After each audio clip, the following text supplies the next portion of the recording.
하루를 시작하기 전에 라고 하는 글이 있습니다. 생각하는 시간을 따로 떼어 두십시오. 그것은 힘의 원천이기 때문입니다. 책 읽는 시간을 따로 떼어 두십시오. 그것은 지혜의 셈이기 때문에 그렇습니다. 사랑하고 사랑받는 시간을 따로 떼어 두십시오. 그것은 신이 부여한 특권이기 때문입니다. 주는 시간을 따로 떼어 놓으십시오. 그것은 이기적이기엔 우리의 하루가 너무 짧기 때문입니다. 웃는 시간을 따로 떼어 두십시오. 그것은 영혼의 음악이기 때문입니다. 기도하는 시간을 따로 떼어 두십시오. 그것은 지상 최대의 힘이기 때문입니다. 라고 하는 글입니다.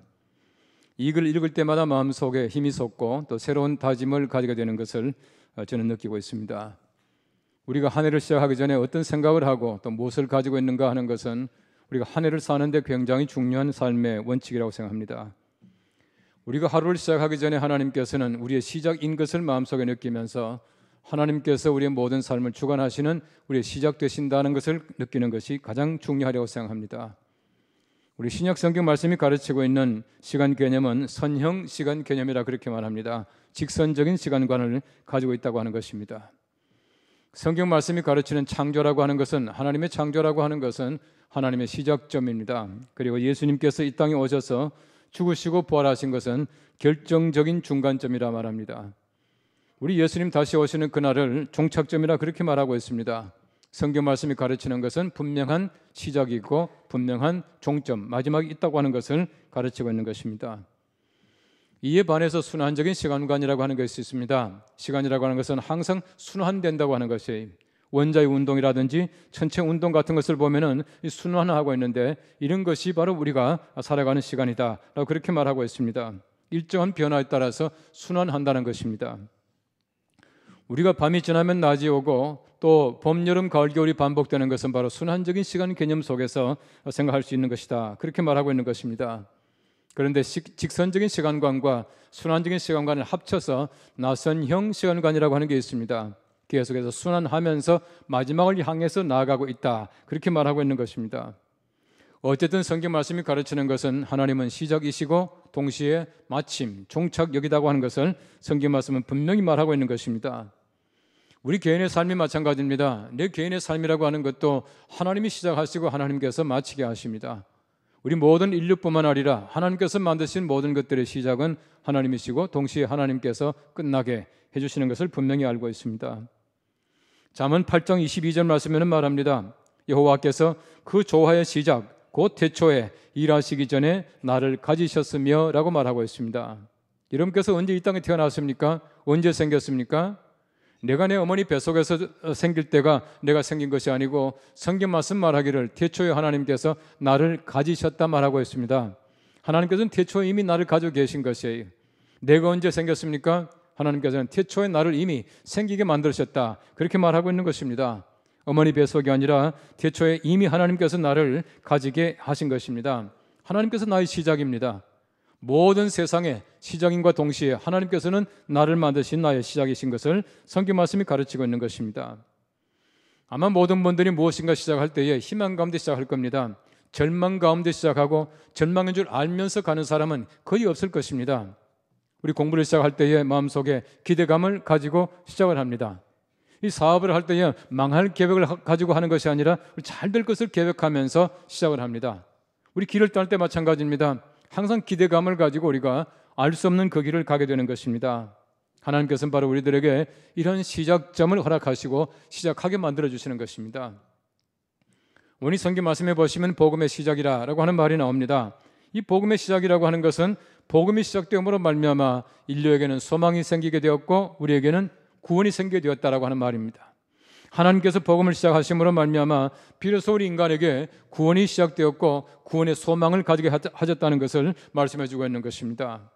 그리스도인 복음으로 사는 사람이라고 하는 주제입니다. 어떻게 우리가 복음으로 살아갈 것입니까?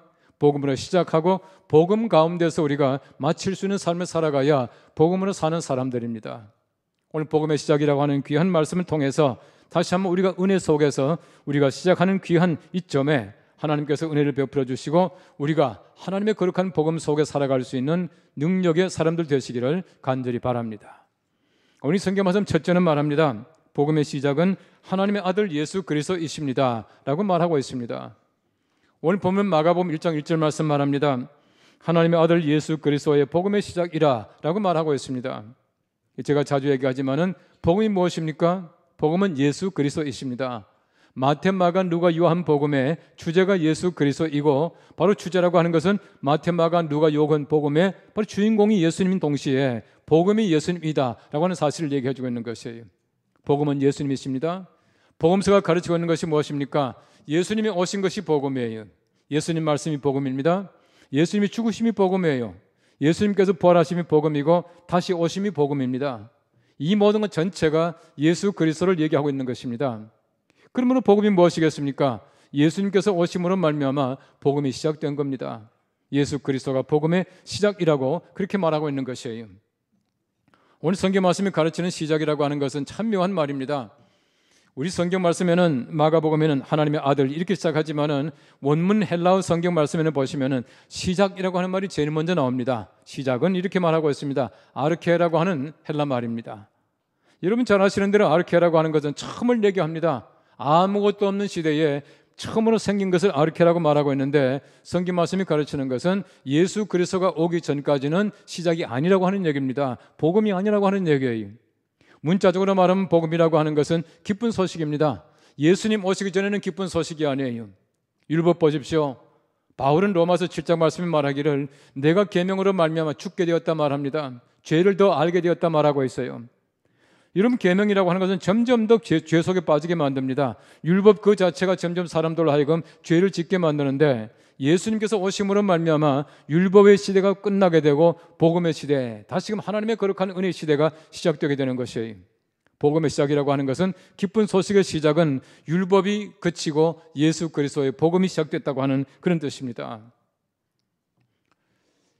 이스라엘 사람들이 바벨론 포로가 되어가지고 오랫동안 살다가 그들이 흩어져요.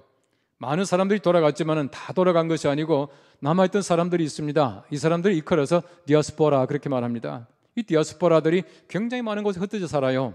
특별히 그 알렉산드리아라고 하는 곳은 굉장히 그 지식이 발달한 학문이 발달한 도시인데 알렉산드리아에 있던 디아스포라들 유대인 학자들이 그들이 성경책을 번역합니다. 히브리 말로 된 성경책을 헬라 말로 번역을 해요. 여러분 히브리 말로 되었다라고 하는 것은 성경을 히브리 사람들만 유대인들만 보게 됐다는 겁니다. 그러다가는 헬라 말로 번역했다는 것은 모든 사람들이 다 볼 수 있는 말로 번역했다는 것이에요. 헬라 말이라고 하는 것은 그 당시에 세계 공용어입니다. 그만큼 이제는 세계관이 넓어지게 된 거예요. 하나님께서 유대 사람만 믿는 것이 아니라 모든 사람들이 다 믿을 수 있도록 만들어 주었다는 얘기입니다. 굉장히 중요한 책이에요. 그런데 바로 이 헬라 말로 번역된 70인역이라고 하는 책에서 창세기 1장 1절 태초에 하나님이 천지를 창조하시니라, 바로 그 말을 아르케라고 하는 말로 번역합니다. 엔 아르케, 태초에 그렇게 말하고 있습니다. 무슨 말이겠습니까? 하나님이 천지를 창조하실 때에 이미 예수 그리스도의 사건이 시작이 된 거예요. 예수님이 오실 때 보십시오. 오심으로 말미암아 시대가 완전히 달라졌습니다. 예수님 오시기 전에 우리가 말하기를 주전이라고 말합니다. 오신 다음에 주후가 됩니다. 완전히 달라졌지만은 이미 예수님께서 오실 그 시점을 하나님께서는 태초에 이미 만들어 놓으셨다는 것이에요. 태초에 이미 하나님께서 우리를 지으셨습니다. 태초에 이미 하나님께서는 예수 그리스도를 통해서 구원받을 그 사건을 이미 만들어 놓으신 것이에요. 그렇기 때문에 태초에라고 하는 그 말을 꼭 같은 단어, 시작이라고 하는 그 말로 쓰고 있다는 얘기입니다. 전 인류 역사를 통해서 볼 때에 예수 그리스도가 역사의 중심입니다.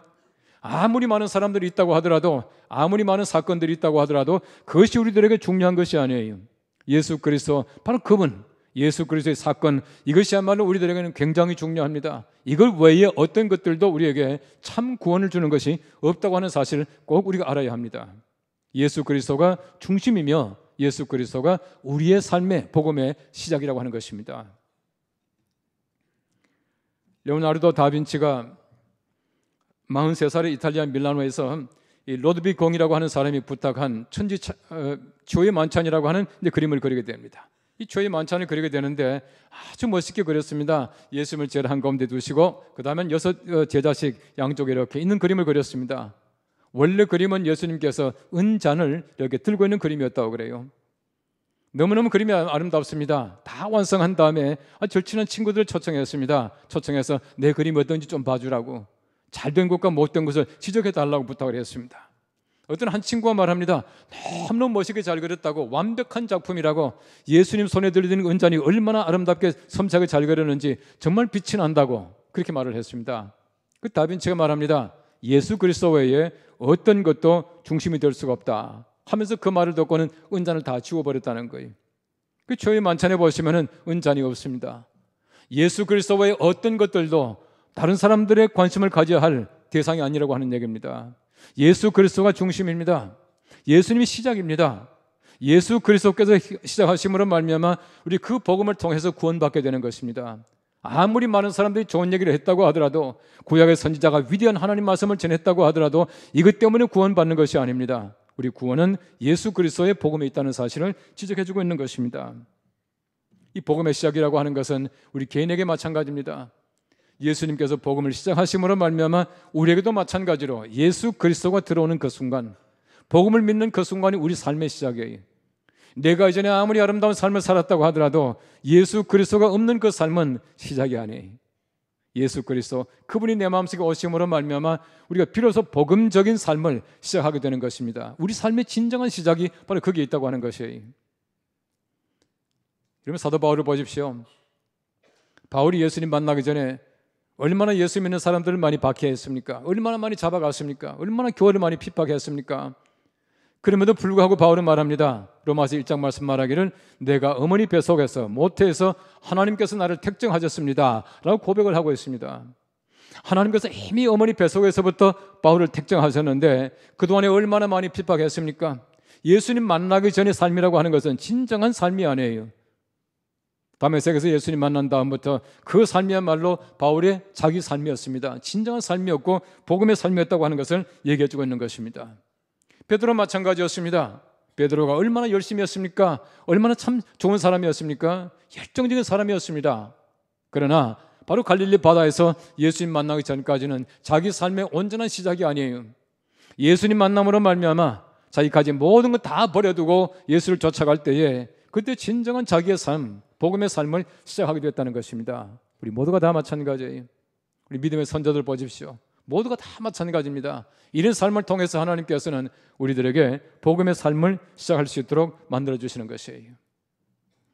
지금 은퇴했습니다마는 미국 그 CNN 방송국에 레리 킹이라고 하는 유명한 그 톡쇼하는 그 진행자가 있습니다. 이분은 굉장히 참 이게 말을 잘해요. 그리고는 아주 큰 그 안경을 쓰고 멜빵을 메고 나와가지고 얘기를 하지 않습니까? 얘기를 하는데 이분이 한 번은 질문을 했습니다. 인류 역사를 통틀어서 인터뷰 대상자를 한 사람만 고른다면 누구를 정하시겠습니까? 라고 하는 질문을 받았습니다. 그때 그 레리 킹이 이렇게 말합니다. 바로 예수 그리스도이십니다. 나는 그분이 정말 처녀의 몸에서 태어났는지 묻고 싶군요. 그 질문에 대한 답은 내게 역사를 정해 줄 겁니다. 그렇게 말을 했습니다. 정말 예수가 그리스도 있을 때에 내 역사가 달라진다는 것이에요. 아시는 분은 아시겠지만 레리 킹은 유대인입니다. 유대인이지만 그분이 말하기를 예수 그리스도 그렇게 대답을 했습니다. Jesus Christ예요. 유대인 같으면 예수 그려야 됩니다. 예수 그리스도라는 사실 자체가 얼마나 위대한 사실입니까? 예수라는 바로 그분이 그리스도요, 메시아요, 우리가 오실 분입니다 라고 하는 사실을 인정했다는 것입니다. 그 사실을 인정하게 될 때에 우리 개인의 복음의 시작, 우리 역사도 달라지게 되는 것이에요. 하나님께서 바로 우리 모든 한 사람 한 사람에게 마찬가지로 예수 그리스도가 마음속에 구주로 영접되게 될 때에 그때 비로소 우리의 복음의 시작, 우리의 삶이 달라지는 것입니다. 내가 아무리 올바른 삶을 많이 살았다고 하더라도, 위대한 삶을 살았다고 하더라도 그 삶이 내 삶의 시작이 아니에요. 예수 그리스도와 더불어 살아가는 그 삶이 복음의 시작이요, 우리의 삶의 시작인 줄로 믿습니다. 이 삶을 사는 우리가 될 수 있기를 간절히 바랍니다. 우리 예수 그리스도에 대한 진정한 질문에 대한 답을 얻을 때에 우리의 복음의 삶은 시작되는 것이에요. 오늘 성경 말씀 두 번째는 말합니다. 복음의 시작은 세례 요한의 전파에서 비롯됩니다 라고 말하고 있습니다. 오늘 성경 1장 4절 말씀에는 말합니다. 세례 요한이 광야에 이르러 죄 사함을 받게 하는 회개의 세례를 전파하니 그랬습니다. 세례 요한이 회개의 세례를 전파했다 그렇게 말하고 있어요. 이 세례 요한이 촉구한 것이 무엇입니까? 회개입니다. 세례를 받아라 그렇게 말하고 있는 것입니다. 여러분, 세례 요한은 예수님의 선구자입니다. 구약의 마지막 선지자입니다. 성경 말씀 누가복음에는 자세하게 기록하고 있습니다. 그의 아버지가 사가랴요, 그의 어머니는 엘리사벳이요, 예수님보다 6개월 먼저 세상에 태어난 선구자였습니다. 그분이 회개를 전파함으로 말미암아 예수님께서 이 땅에 오셨을 때에 세리 요한이 길을 닦아놓은 것을 가시면서 예수님께서 회개하라, 천국이 가까웠다 말하지 않습니까? 마가복음 1장 14절 말씀 말합니다. 요한이 잡힌 후 예수께서 갈릴리에 오셔서 하나님의 복음을 전파하여 라고 말합니다. 요한이 잡힌 다음에 예수님의 삶이 시작되는 것이에요. 공생이 시작됩니다. 15절 말씀 말합니다.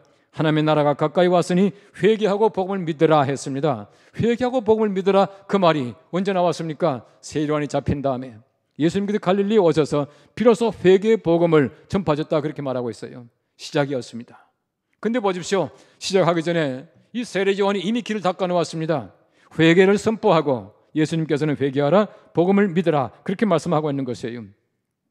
예수님 앞서서 회개를 촉구한 분이 바로 세리 요한이었습니다. 길을 잘 닦는 사람이었습니다. 예수님께서 오시기 전에 얼마나 많은 사람이 다녀갔습니까? 그러나 세리 요한이 마지막으로 예수님의 그 길을 평탄케 하고 오실 예수님에 대해서 증언한 것이에요. 흔히 말하기를 구약 성경을 오실 메시아에 대한 증언이다 말합니다. 신약 성경 말씀은 오신 메시아에 대한 증언입니다. 계시록은 다시 오실 메시아에 대한 증언이에요. 성경 말씀 전체가 예수님입니다. 근데 보십시오. 세리 요한이 예수님께서 오실 것을 얘기함으로 말미암아 이제 모든 시작을 알리는 빵빠를 울리는 겁니다. 빰빠라바 하고 울리는 것이, 그 울림으로 말미암아 예수님께서 이 땅에 오셨다, 그렇게 말하고 있는 것입니다. 요한복음 1장 말씀에 보시면은 제사장들과 레위인들이 세리 요한에게 물어봤습니다. 네가 누구냐, 그렇게 물어봤습니다. 이 말이 무슨 말이겠습니까? 그 당시 유대 사람들 마음속에는 간절하게 메시아를 기다리고 있습니다. 언제입니까? 하나님께 얼마나 부르짖습니까? 하나님께서 보내실 메시아를 기다리고 있다가 세례 요한이 나타나니까 네가 누구냐, 당신이 메시아입니까? 라고 하는 질문이었습니다. 근데 보십시오. 세례 요한은 말합니다. 1장 20절 말씀 말하기를 요한이 드러내어 말하고 숨기지 아니하니, 드러내어 하는 말이 나는 그리스도가 아니라 한데, 그렇게 말하고 있어요. 제가 말씀드린 대로 얼마나 좋은 찬스입니까? 얼마나 자기 인기가 올라갈 수 있는 좋은 기회를 맞이했습니까? 그럼에도 불구하고 나는 아니라 라고 말씀하고 있는 것이에요. 나는 선구자입니다. 길을 닦는 사람입니다. 나는 그분의 신발을 끈을 매기도 부족합니다 라고 말할 수밖에 없다는 것입니다. 이렇게 준비함으로 말미암아 복음은 시작되는 것이에요. 얼마나 좋은 준비 기간입니까? 준비 기간이 분명히 필요합니다. 이것이 있어야 정말 진정한 참 시작이 있을 수가 있다고 하는 것입니다. 저는 이제 음악을 제법 좋아하는 사람이에요. 그 러시아나 어디 가면은 기회만 되면은 제가 발레를 보든지 오케스트라 보든지 한 보고 옵니다. 보고 오는데 저는 발레가 참 좋아요. 왜 발레가 좋냐 하면은 음악이 있잖아요. 음악이 있고 또 아름다운 그 무용이 있잖아요. 여러분, 사람들이 그 표현한다는 것이 얼마나 아름다운지 몰라요. 이 더더구나 이제 시작하기 전에 보십시오. 시작하기 전에 무대가 깜깜한데 먼저 오케스트라가 좀 이렇게 낮은 데 앉아가지고 막 미리 이제 조율을 해요. 여러분, 교향악단 가보십시오. 오케스트라 가보십시오. 가보시면 시작하기 전에 전부 자기 악기를 들고 다 나와요. 근데 악기 안 들고 나온 사람이 있죠. 이 콘드라베이스 하는 사람 안 들고 나옵니다. 미리 세워놓더라고요. 너무 커서. 그 다음에 나와서 전부 자기 악기를 조율합니다. 끽끽 소리를 내요. 아주 시끄러워요. 화음이 안 됩니다. 아주 시끄러운 소리가 납니다. 그건 조용해져요. 그때 지휘자가 등장을 합니다. 지휘자가 등장해야 시작이지, 각자 주자들이 악기를 가져가 나와서 자기 자리에 앉았다고 시작되는 것이 아니지 않습니까? 그건 시작이 아니에요. 준비 과정에 불과합니다. 야구 경기 가보시면 잘 아실 겁니다. 이 선수들이 나와가지고 서로 이제 볼을 던져요. 던지고 주고 받고 합니다. 어떤 분은 방망이를 휘둘러 봐요. 어떤 분은 굴러오는 볼을 받아가지고 던지는 수비 연습도 하더라고요. 시작은 아니에요. 애국가가 끝나고 그다음 주심이 서서 이제는 그때 딱 사인을 하고 그다음 투수가 첫째 공을 당 던질 그 순간에 야구는 시작되는 것이에요. 그 전까지 시작이 아니에요. 여러분, 시작하기 위해서는 굉장히 많은 준비가 필요합니다. 준비 과정을 통해서 비로소 시작되는 것이에요. 예수님 오실 때 복음의 시작이라고 하는 것은 세례 요한 없이는 절대로 되지 않았다는 것입니다. 우리가 어머니 뱃속에서 이제 아이가 생겨요. 누구나 다 똑같은 과정에 태어났지 않습니까? 어머니 뱃속에서 내가 생길 때 그때가 나의 시작입니까? 아니더라고요. 내가 세상에 태어나는 그 순간부터 나의 시작이에요. 사실은 어머니 뱃속에 있을 때는 어머니의 삶이지 내 삶이 아니에요. 우리가 어머니 뱃속에 생긴 그날을 내가 생일이라 그렇게 말하지 않거든요. 생긴 날이 아니지 않습니까? 내 생긴 날이 언제입니까? 어머니 뱃속에서 나올 때 그때가 내가 생긴 날이에요. 이전에는 생겼지만은 어머니 삶이지 내 삶이 아니에요. 우리가 복음의 삶도 마찬가지입니다. 예수님이 이 땅에 오시기 전까지는 내 삶이 아닙니다. 내 삶이 아니에요. 준비하는 과정이에요. 내가 정말 진정 예수 그리스도를 믿을 때, 예수님께서 내 마음속에 오셨을 때에 그때 비로소 나의 삶이 시작되는 것이에요. 그 전까지는 모든 것 전부 다가 하나님께서는 준비 과정으로 내게 주신다고 하는 것입니다. 이런 모든 삶의 과정을 모든 사람이 다 겪고 살아가게 되는 것입니다. 사도행전 10장 37절 말씀에는 베드로가 가이사랴 집에 고넬료 집에 가서 설교하는 장면이 나옵니다. 곧 요한이 그 세례를 반포한 후에 갈릴리에서 시작하여 온 유대에 두루 전파된 그것을 너희도 알거니와 라고 말하고 있습니다. 세례 요한으로부터 시작되었지만은 예수님께서 복음을 전파하기 전까지는 참된 복음의 시작은 아니니, 세례 요한으로부터 예수님께서 오셔서 복음을 전파하며 갈릴리로부터 모든 세상에 하나님의 거룩한 복음이 전파되었다는 것입니다. 이런 복음이 전파된 다음부터, 시작된 다음부터 지금까지 보십시오. 얼마나 맹렬하게 복음이 전파되었습니까? 지금까지 얼마나 많은 사람들이 복음이 전파되고 믿었습니까? 이것이 바로 복음의 힘이라고 하는 것이에요. 하나님께서는 우리 한 사람 한 사람에게, 온 인류에게 복음을 시작하기 위해서 여러 가지 많은 준비를 통해서 우리들에게 시작하게 하시고 또 복음을 믿게 만들어주시는 것입니다. 미국의 사업가 가운데서 선교 활동을 하던 스탠리 템이라고 하는 분이 있어요. 이분은 그 은을 가지고 이렇게 만드는 것을 통해서 돈을 굉장히 많이 벌게 되었습니다. 너무너무 좋은 선교사였어요. 이 선교를 많이 하는 분이었는데, 자기는 늘 생각할 때에 내가 이렇게 많은 일을 하게 된 것도, 돈을 많이 벌게 된 것도 다 하나님의 은혜요, 또 하나님께서 복음을 위해서 내게 주신 것이다 해서 자기 그 공장의 정문에다가 크게 써붙였습니다. 붙인 게 뭐냐면은 그리스도가 해답이다. Christ is the answer. 이 크게 붙였어요. 얼마나 크게 붙였냐 하면은 그 공장에 소위 말하는 공장 이름보다도 더 크게 만들어 놓은 거예요. 엄청나게 크게 붙여 놓은 거예요. 많은 사람이 와서 상담을 합니다. 상담할 때마다 그렇게 얘기를 했습니다. 어떤 문제이든지 복음의 문제입니다. 영혼의 문제입니다. 그렇게 말을 했다고 그래요. 이 사람들이 가지고 있는 모든 문제를 하나님의 말씀으로, 복음으로 해결해 주려고 애를 많이 썼다, 그렇게 말하고 있습니다.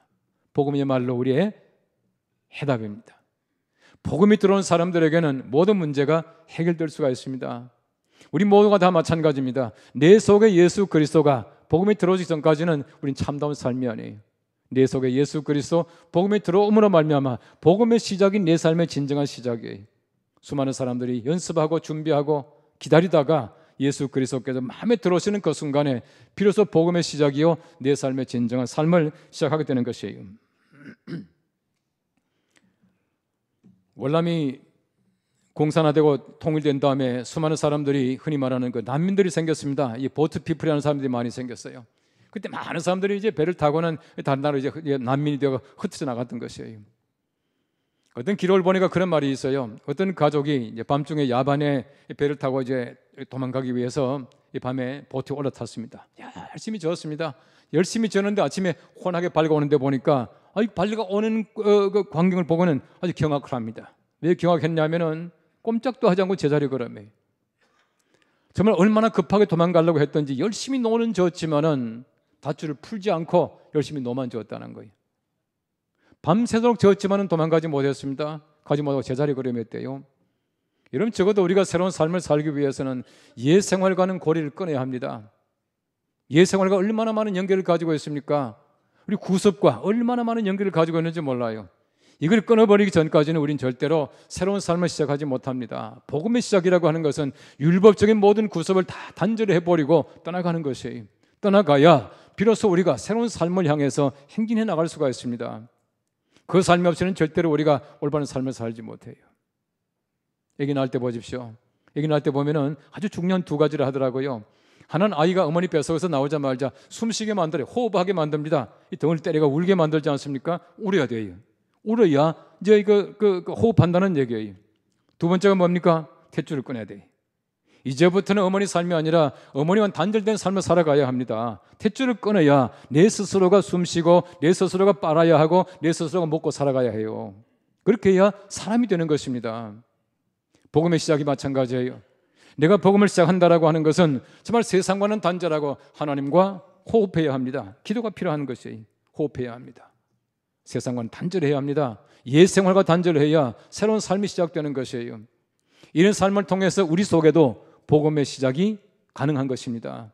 예수님께서 이 땅에 오심으로 말미암아 가능했던 복음의 시작이 우리 속에 예수 그리스도께서 오심으로 말미암아 우리 속에서 복음의 시작이 가능하게 되는 것입니다.